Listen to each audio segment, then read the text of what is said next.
अब ईवीएम पर दिखेगा उम्मीदवार का नाम, निशान और रंगीन चेहरा।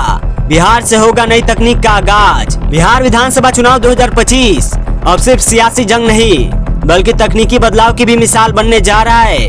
भारत निर्वाचन आयोग ने बुधवार को बड़ा ऐलान करते हुए कहा कि इस बार की ईवीएम वैलेट पर उम्मीदवारों का नाम, चुनाव चिन्ह के साथ उनकी कलर फोटो भी छपी होगी।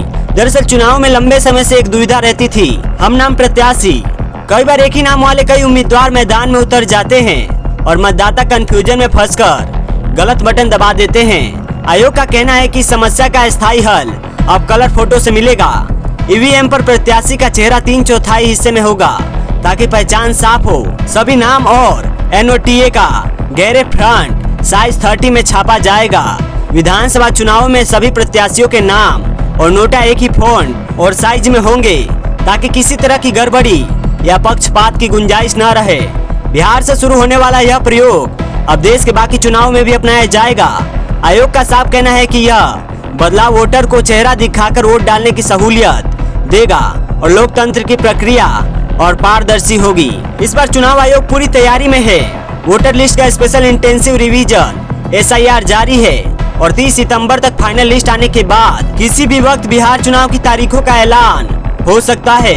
243 विधानसभा सीटों पर होने वाली इस लड़ाई में अब सिर्फ नाम या निशान नहीं बल्कि चेहरा भी दांव पर होगा और यही चेहरा तय करेगा कि सत्ता की कुर्सी पर कौन बैठेगा।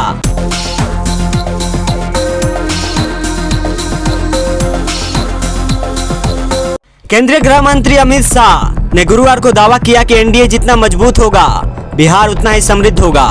लालू परिवार पर जुबानी हमला करते हुए उन्होंने कहा कि लालू यादव, राबड़ी यादव और तेजस्वी यादव बिहार का विकास नहीं कर सकते हैं। रोहतास जिले के डेहरी में 10 जिलों के चयनित कार्यकर्ताओं की बैठक को संबोधित करते हुए अमित शाह ने कहा कि अन्य दलों में नेता चुनाव जीतते हैं लेकिन भाजपा ऐसी पार्टी है जहां कार्यकर्ता ही चुनाव जीतते हैं। उन्होंने कहा कि बिहार की जनता ने राजद और उनके सहयोगियों को सरकार चलाने का मौका दिया लेकिन वहां फिरौती और हत्या जैसी घटनाएं होने लगी।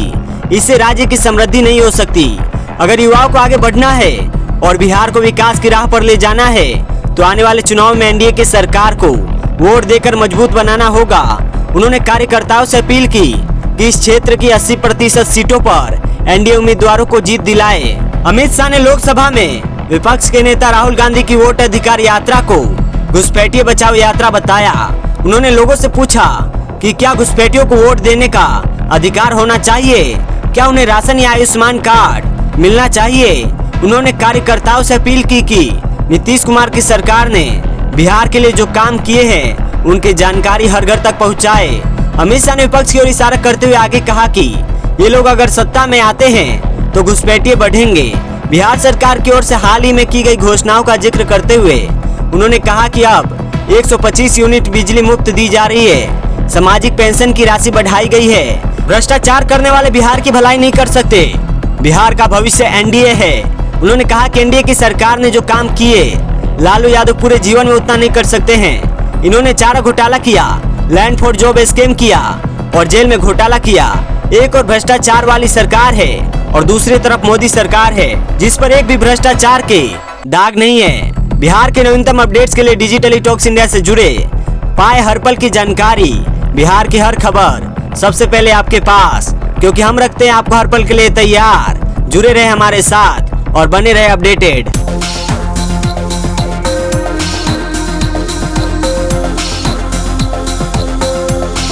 जल्द ही पूरे देश में होगा SIR। आधे से ज्यादा वोटर्स को क्यों नहीं देना होगा कोई दस्तावेज, चलिए जानते हैं। पूरे देश में होने वाले मतदाता सूची के विशेष गहन पुनरीक्षण के बाद 50 करोड़ से ज्यादा वोटर्स को किसी भी अतिरिक्त दस्तावेज की जरूरत नहीं पड़ेगी। इसका कारण यह है कि नाम पहले से ही मतदाता सूची में दर्ज है। 1 जुलाई 1987 से पहले जन्म होने की अंडरटेकिंग देने वाले मतदाताओं को कोई अन्य दस्तावेज लगाने की जरूरत नहीं होगी। निर्वाचन आयोग के अधिकारियों के मुताबिक भारत के आधे से ज्यादा वोटर्स इस नए प्रोसेस के दायरे में आ जाएंगे। इन मतदाताओं को कोई भी दस्तावेज देने की जरूरत नहीं होगी क्योंकि उनका नाम उनके राज्य में आयोजित पिछली विशेष गहन पुनरीक्षण SIR की मतदाता सूची में शामिल होगी। ज्यादातर राज्यों में मतदाता सूची का आखिरी SIR 2002 से 2008 के बीच हुआ था, जिसे इस प्रक्रिया के लिए कट ऑफ माना जाएगा। अधिकारियों ने बताया कि निर्वाचन आयोग जल्द ही अखिल भारतीय SIR को लागू करने की तारीख तय करेगा। राज्यों में मतदाता सूचियों को सुधारने का काम इस साल के अंत से पहले शुरू हो सकता है। पिछले हफ्ते ही हुए एक सम्मेलन में राज्यों के मुख्य निर्वाचन अधिकारियों CEO को अपने अपने राज्यों में पिछली SIR के बाद प्रकाशित मतदाता सूची तैयार रखने को कहा गया है। बिहार में आखिरी SIR 2003 में हुआ था। इसके मुताबिक अभी इसमें सूचीबद्ध कुल मतदाताओं के 60% यानी 4.96 करोड़ मतदाताओं को अपनी जन्म तिथि या जन्म स्थान स्थापित करने के लिए मतदाता सूची के प्रासंगिक भाग को छोड़कर कोई सहायक दस्तावेज देने की जरूरत नहीं है। बिहार में इस प्रक्रिया को लेकर राजनीतिक विवाद भी हो चुका है, जहां विपक्षी दलों ने दस्तावेजों की कमी के कारण लोगों के मताधिकार से वंचित होने की आशंका जताई थी। केवल 40% मतदाताओं को ही अपनी जन्म तिथि या स्थान की पुष्टि के लिए सूचीबद्ध 12 दस्तावेजों में से कोई एक प्रस्तुत करना होगा। इसके अलावा वोटर बनने या राज्य के बाहर से आने वाले कुछ आवेदकों के लिए एक अतिरिक्त घोषणा पत्र भी शुरू किया गया है। ऐसे लोगों को यह शपथ पत्र देना होगा कि उनका जन्म 1 जुलाई 1987 से पहले भारत में हुआ था।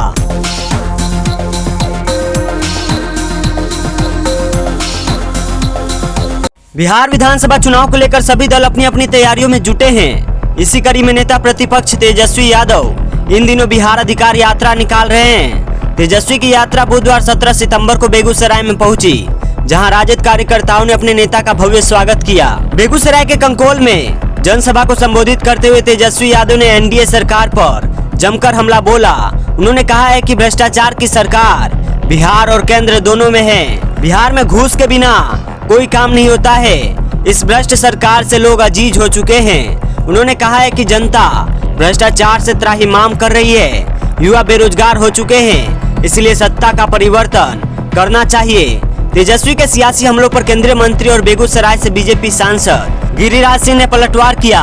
गिरिराज सिंह ने अपने स्टाइल में कहा कि ये थेथर राजनीति कर रहे हैं। बेगूसराय के सांसद ने कहा कि पतित में भी महापति होता है और थेथर में महाथेथर होता है।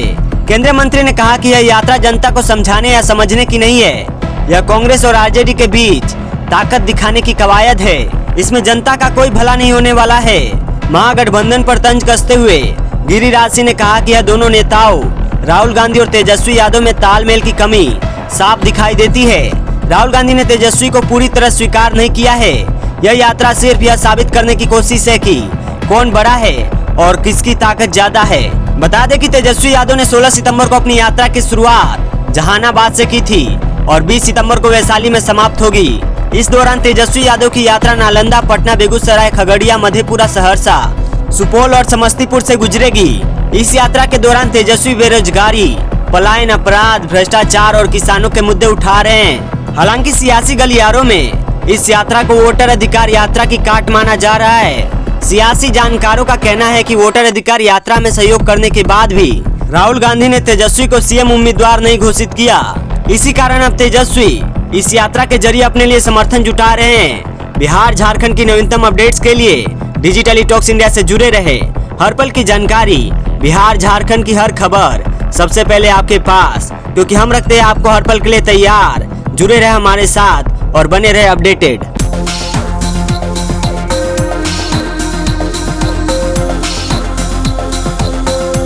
चुनावी साल में CM नीतीश प्रदेशवासियों को एक के बाद एक बड़ी सौगात दे रहे हैं। CM नीतीश ने अब बिहार के बेरोजगार युवाओं के लिए बड़ी सौगात दी है।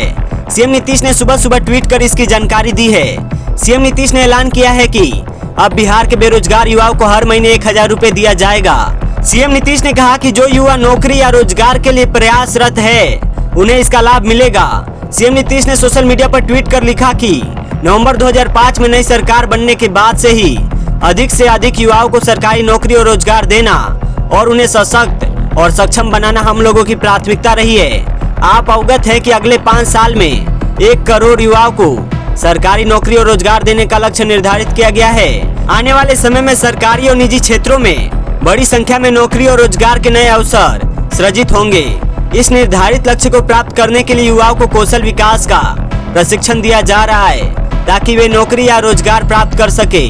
उन्होंने आगे कहा कि मुझे बताते हुए प्रसन्नता हो रही है कि राज्य सरकार के 7 निश्चय कार्यक्रम अंतर्गत पूर्व से संचालित मुख्यमंत्री निश्चय स्वयं सहायता भत्ता योजना का विस्तार किया गया है।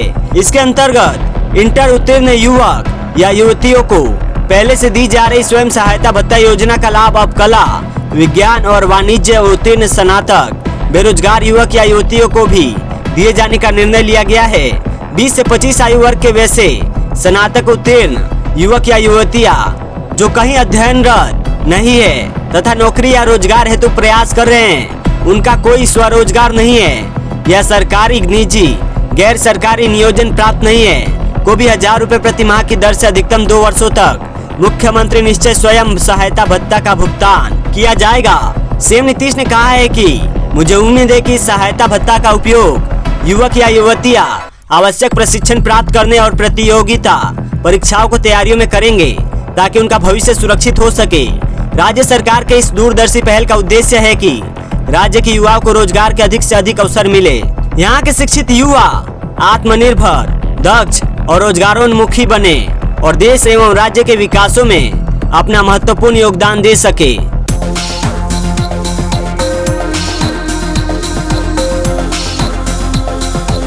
बिहार के कटिहार में पुलिस ने बुधवार को बड़ी कार्रवाई करते हुए एक सेक्स रैकेट का भंडाफोड़ किया।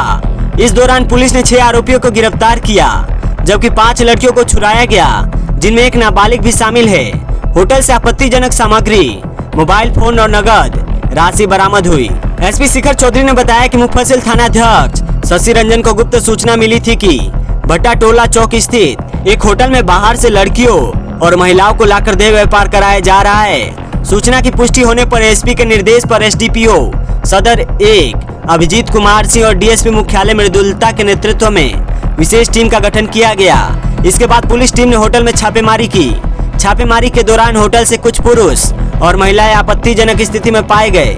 पुलिस ने मौके से 6 पुरुषों को गिरफ्तार किया, जिनमें होटल के 2 कर्मचारी और एक दुकान मालिक भी शामिल है। पुलिस ने होटल से 2 पैक कंडोम, 7 मोबाइल फोन, 26,000 रुपए नगद और डीवीआर बरामद किया है। छुड़ाई गई लड़कियों में 4 महिलाएं और एक नाबालिग लड़की शामिल है। गिरफ्तार आरोपियों की पहचान अमरजीत कुमार फलका थाना क्षेत्र, कामेश्वर शाह मुफस्सिल थाना क्षेत्र, संतोष कुमार सहनी बराड़ी थाना क्षेत्र, मुन्ना कुमार नगर थाना क्षेत्र, विकी कुमार शाह तिगछिया निवासी और मोहम्मद अलीमुद्दीन बराड़ी थाना क्षेत्र सोमापुर बालू घाट के रूप में हुई। पुलिस ने सभी आरोपियों को मेडिकल जांच के बाद न्यायिक हिरासत में भेजने की तैयारी की है। मामला दर्ज कर आगे की कार्रवाई जारी है।